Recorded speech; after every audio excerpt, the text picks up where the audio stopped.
se mange sans sauce.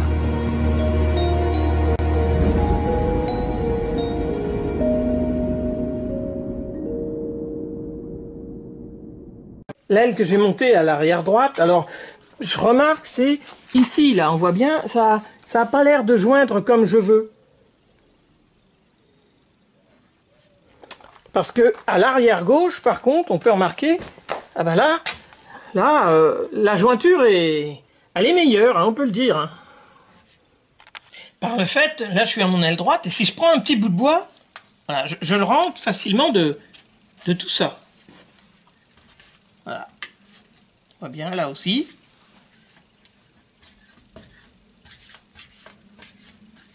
Voilà, surtout à ce niveau-là. Je traverse carrément. Alors que sur mon aile arrière gauche, voilà. Là on voit bien mon repère, il est là. Là je passe pas. On sent que l'aile joint avec la caisse. Allez, je redépose mon aile arrière.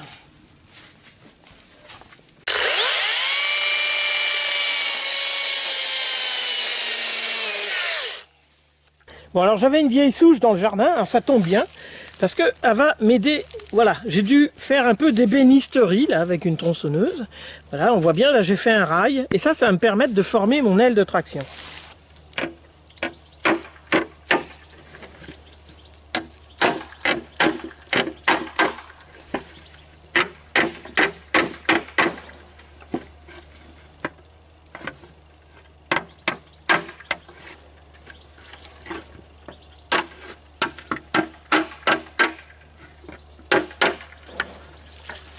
Voilà, en faisant de l'onduline avec mon aile, comme ça, elle se rentre à l'intérieur.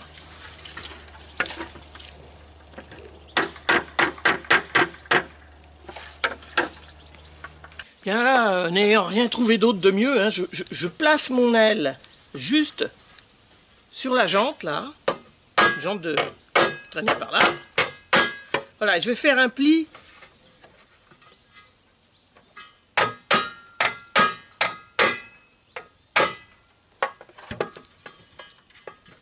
Il faut que je me place bien pour que ça aille vers l'intérieur.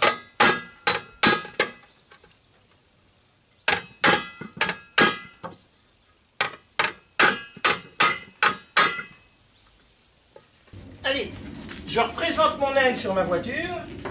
Bon alors une fois mon aile reposée, hein, de la sorte, ça a pas mal rattrapé. Alors, avec une lampe, je vais aller sous l'aile. Voilà, là j'ai tracé à la craie l'endroit où en haut ça passe, et voilà. Voilà, il va falloir que je renvoie comme ça.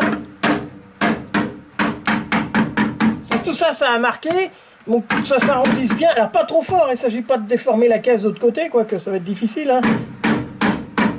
Et il faut que je renvoie.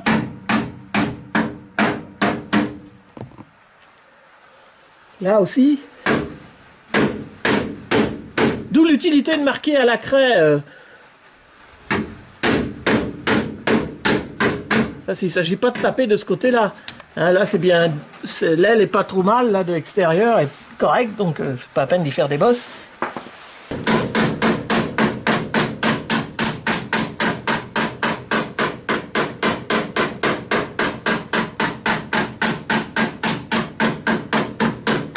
Bon, maintenant, je reprends mon petit bout de bois. Voilà. On voit le changement, là.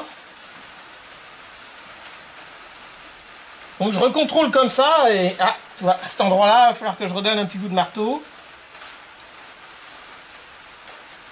Ici, là.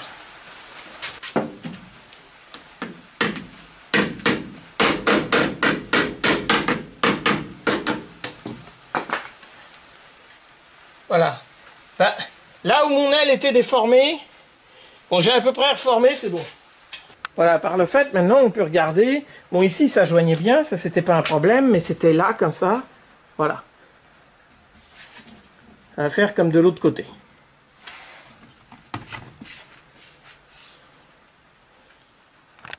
Ah oui, ce que j'ai remarqué aussi, c'est que sur les ailes arrière, si on prend une règle, comme celle-là, là, voilà, et on se met en bord, comme ça, là, et si on tourne comme ça, tout le long de l'aile, et ben, ça doit rester à peu près droit.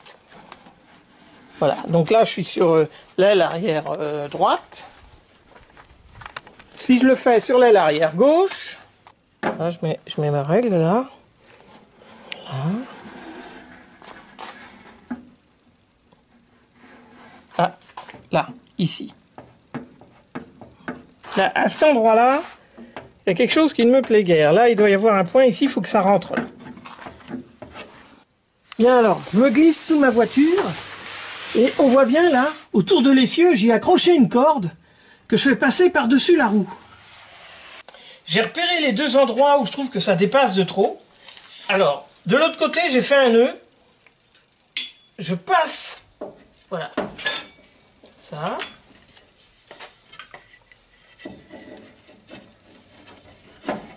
Voilà. Il va falloir que je fasse levier comme ça, jusqu'à temps que l'aile reprenne bien sa forme.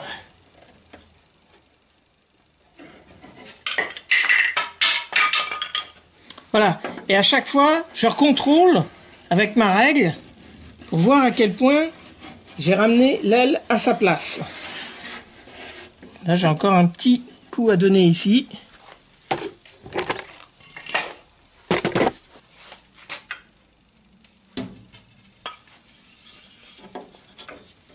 Voilà, et je vais répéter cette opération autant de fois qu'il le faudra, jusqu'à temps que l'aile reprenne bien sa place.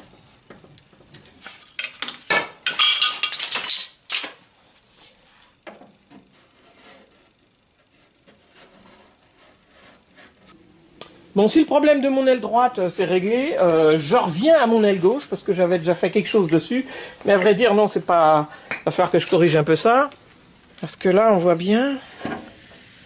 Bon, alors là, après, bon, c'est toute une histoire, faut sentir où sont les bosses, hein, mais de toute façon, en ponçant, on voit bien, là, il y a une bosse, ici, il y a un creux,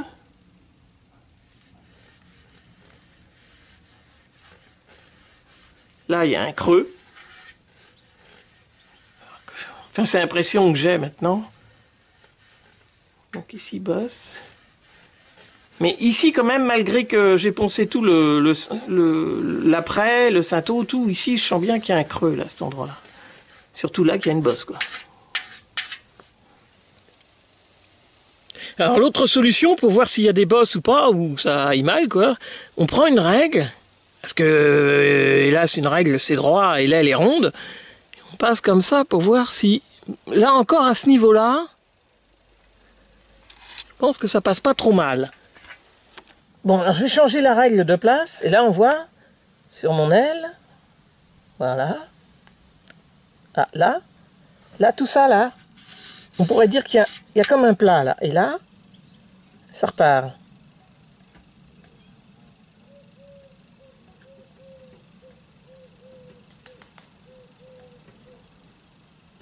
Ça veut dire qu'ici, là,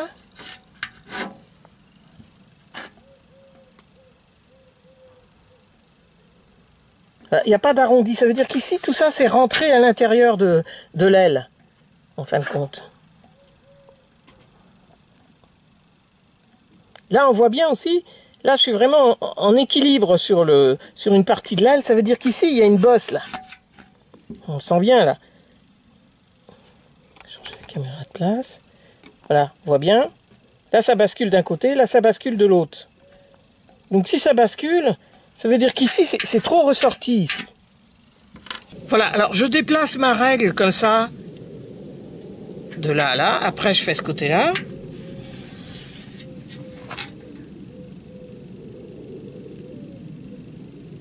Voilà, je repère comme ça où c'est correct, à partir de quel endroit j'ai vraiment pas à m'en occuper,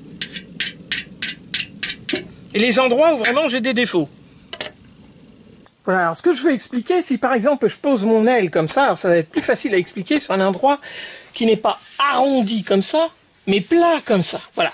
Si je passe ma main comme ça, il y a des endroits, ma main elle sent, je le vois pas parce que c'est mat, je sens bien qu'il y a des endroits où il y a des bosses. Mes doigts montent, descendent, donc, mais je suis incapable de dire s'il faut que ça aille dans ce sens-là ou dans l'autre sens. Je sens bien qu'ici, il y a un creux, mais est-ce que c'est ici que ça dépasse ou c'est ici que ça rentre? Donc pour ça, ce que je prends, tiens, par exemple, là, je vais le tracer avec la craie. Alors je peux le faire à plusieurs endroits pour être tranquille. Voilà, je vais mettre la règle comme ça.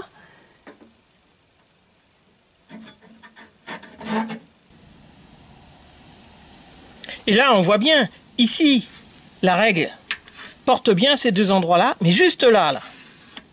On voit bien, il y a un léger creux. Ce léger creux, on le sent avec sa main.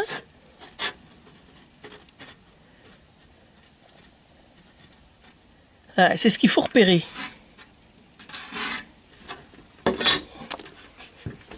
Donc ici, il faut que ça remonte, là. Voilà, du coup, on voit bien, c'est ici, là. Voilà, voilà, grâce à cette méthode, avec une règle, alors c'est sûr que c'est plus facile à voir sur une surface plane que sur une surface arrondie. En quelque sorte, ce qu'on va voir, c'est qu'à un moment donné, il y a un angle. Sur une surface arrondie, c'est plus délicat, mais bon, on devrait y arriver comme ça. Bon, après, hein, mes deux doigts vont savoir où ils sont bien en face l'un de l'autre, ce qui va me permettre de repérer de l'autre côté l'endroit où il faut que j'appuie. Bon là, comme la pièce de carrosserie est déposée et puis que c'est une surface plane, bon bah c'est bien simple, hein, je trouve l'angle, là un endroit, je vais faire pression à l'endroit que j'ai repéré, parce que je sens bien qu'ici il y a un pli. Bon, il y en a un autre ici, donc il va falloir que je fasse, si on veut, c'est une pièce de carrosserie qui a quand même une 70 ans, 50, je sais pas exactement, hein, parce que... Non, 70 ans, celle-là, vu que c'est les anciens portefeuilles. Donc, automatiquement, je vais avoir des petites bosses comme ça peut arriver. Donc, pendant que c'est pas peint, c'est là qu'il faut que je m'en occupe. Voilà, donc, je sens bien là où j'ai appuyé et où c'est revenu. Ah bah oui, ça va, il y a encore quelque chose à faire. Oh, quoique non, c'est pas trop mal. Bon, là, par contre, toujours, là, je ne suis pas intervenu encore. Bon, ça va être long et fastidieux, mais enfin, c'est à faire, quoi. Bon, alors à cet endroit-là, c'est vrai que je sens aussi quelque chose qui ne va pas, et on peut constater, là ça se voit bien, là c'est le contraire. C'est-à-dire qu'à cet endroit-là, c'est ressorti. Là c'est normal, il y a la courbure, là quand même. On voit bien qu'ailleurs ça fait pas pareil. Voilà, si je me mets là et là, mais juste à cet endroit-là, à partir d'ici, c'est plus là, donc... Là, ça irait, donc à partir de là. Donc là, c'est normal. Parce que là, il y a un autre problème ici.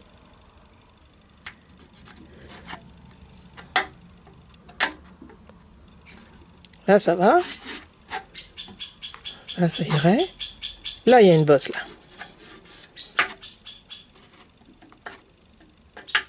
On voit bien, si je suis là, c'est pas pareil. Ici, il y a une belle courbure. Ici aussi, mais là, voilà.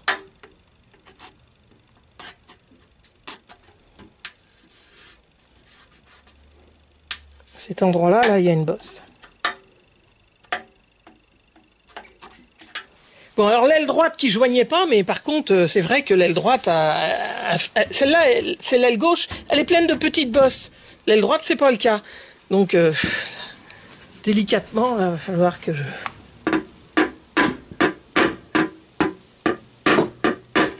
Je sais pas de taper fort, mais juste de renvoyer la bosse. Maintenant que je sais dans quel sens elle est.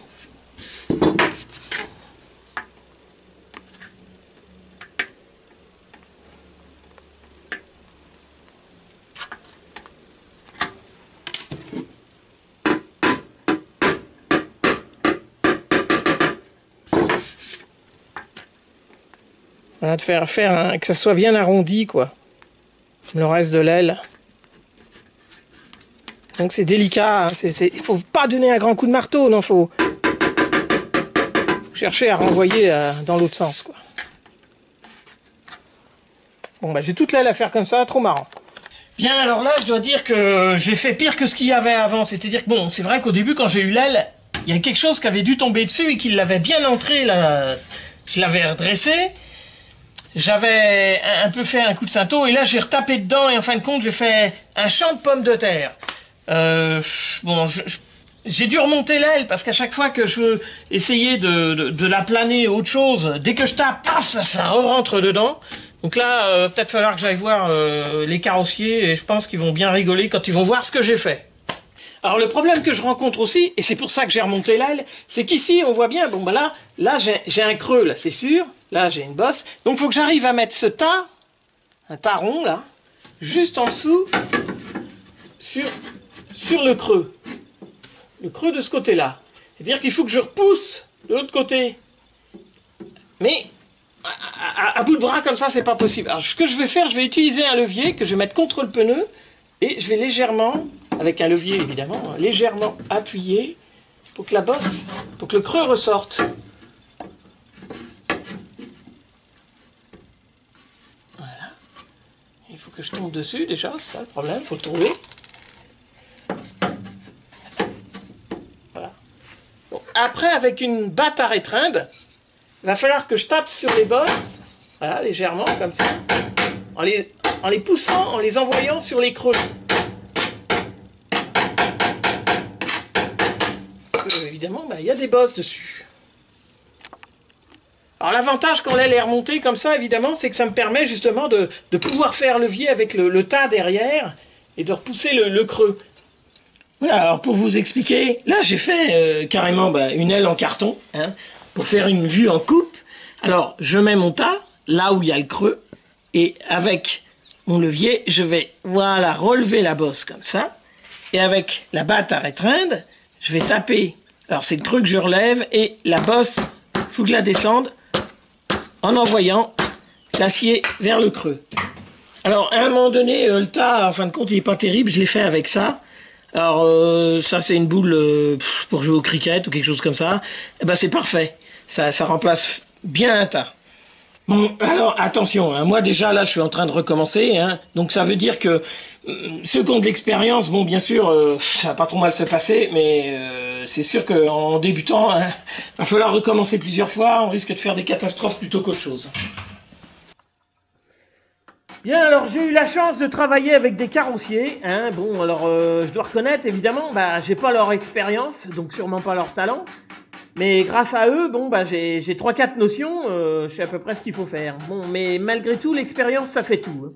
Alors, suivant l'épaisseur de la tôle, c'est-à-dire l'âge de la voiture, parce que maintenant les tôles sont de plus en plus fines, hein, comme ça les voitures sont plus légères, le travail sera différent suivant l'impact, suivant la pièce de carrosserie. Là en plus j'ai accès derrière, donc c'est formidable, je peux mettre un tas, je peux pousser dessus. Mais sinon ça va être long et fastidieux parce que là il faut que je fasse du planage puisque j'ai fait un champ de pommes de terre. Bon allez, hop, on va faire ça en vitesse accélérée. Allez, balancez-moi la musique qui fait planer les carrossiers.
Bon, je contrôle avec la règle s'il y a bien des arrondis partout, et à mon avis, non, là, il y a un plat, parce que là, à cet endroit-là, il y a un creux, là.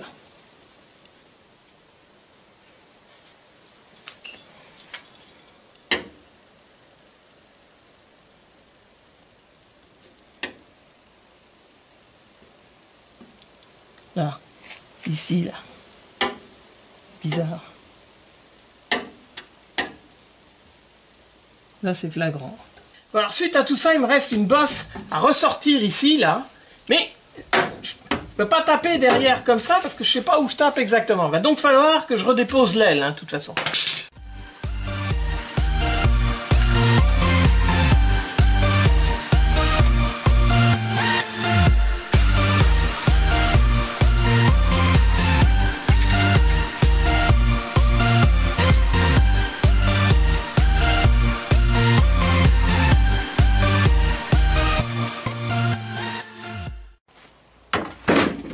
Voilà, je repère.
Bon oui, alors plus tard, vous verrez, il me restait de la peinture noire dans le pistolet. Alors j'ai décidé de peindre toute l'aile en noir. Ça me permet de voir de toute façon les défauts si ça... Bah, je me suis bien débrouillé hein, d'ailleurs, hein, c'est bien récupéré. Et c'est pour vous rappeler que bon, les parties plates, là, je les ai poncées avec une cale plate. Et les parties arrondies ici, bah une partie arrondie. Hein. Alors on pourra avoir un bout de bois arrondi. Hein. Il suffit de détruire le vieux rocking chair. Et puis c'est bon. Ah oui, dernièrement, on m'a posé la question suivante, mais pourquoi je reponds systématiquement tout l'anti-rouille que je mets? Le premier, c'est-à-dire le Frametto, ça peut être aussi une autre marque, hein, ça n'a pas d'importance. Alors, là, on voit bien sur mon cache-roue de secours, je l'avais traité, et après, je reponce tout. Alors, je vais vous expliquer pourquoi. De la rouille, qu'est-ce que c'est que de la rouille? Là, j'ai ma tôle. Hein, en gros, une tôle, ça fait qu'1 millimètre d'épais, mais là, je l'ai fait vraiment bien grossi à la loupe. Hein. C'est jamais que de la pourriture d'une partie de l'acier qui s'est creusée, du coup. Du coup, à chaque fois, il y a un petit trou en rouge, là. Et dessus, c'est la pourriture. Et ce qu'on voit, c'est la rouille, c'est la pourriture.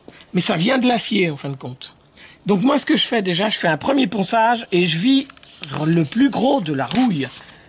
Alors une fois cela fait, là, j'y applique mon Frametto, mon Rustol, hein, l'anti-rouille, donc c'est une couche comme ça, là, et ça va bien pénétrer. Alors c'est pour ça qu'il est conseillé de le poncer avant, hein, parce que si jamais on l'utilise direct, ça risque de sécher avant et de pas rentrer dans les particules, là, dans les creusages qu'on ne voit pas à l'œil nu de l'acier, ce qui fait que ça va continuer de rouiller.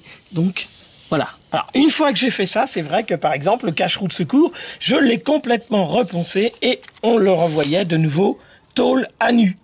Mais l'anti-rouille restait là.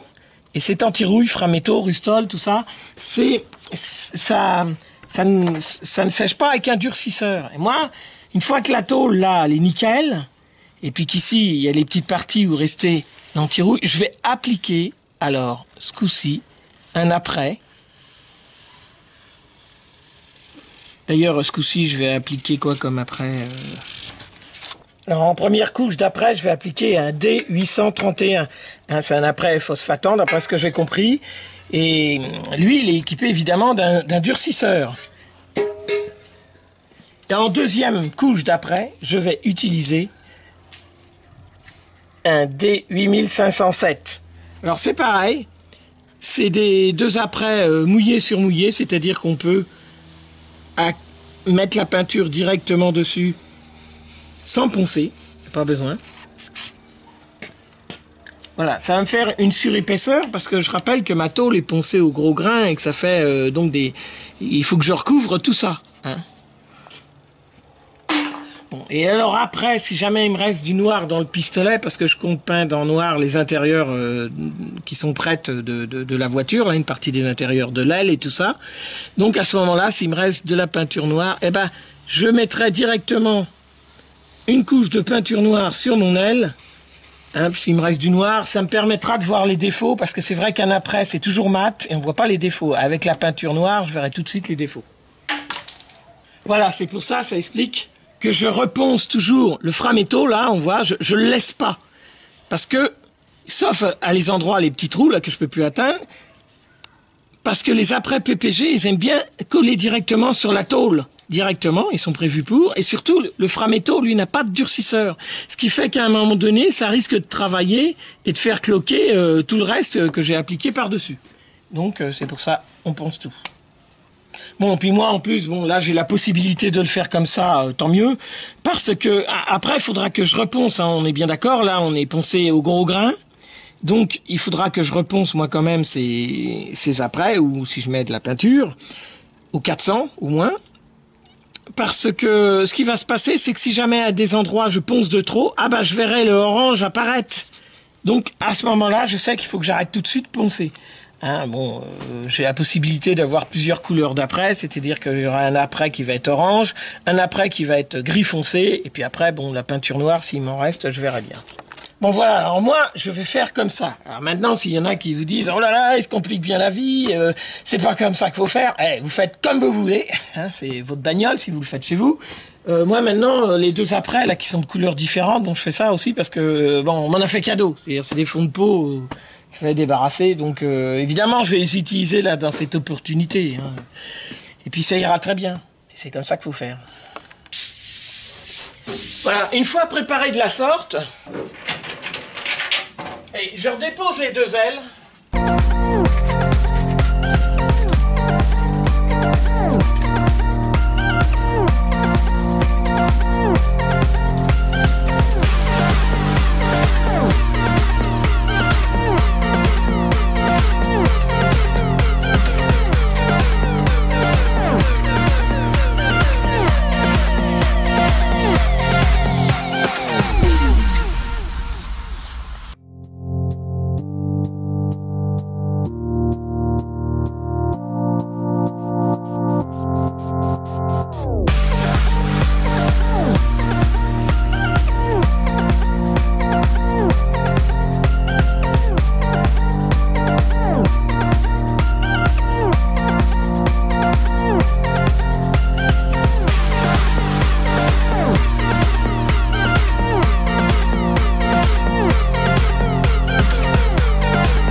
Voilà, je vais aller jusqu'à vernir les écrous. Et après cette opération barbouillage, allez, remontage.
Bon bah voilà, le but c'était de protéger la carrosserie pour éviter que ça s'oxyde, que ça rouille.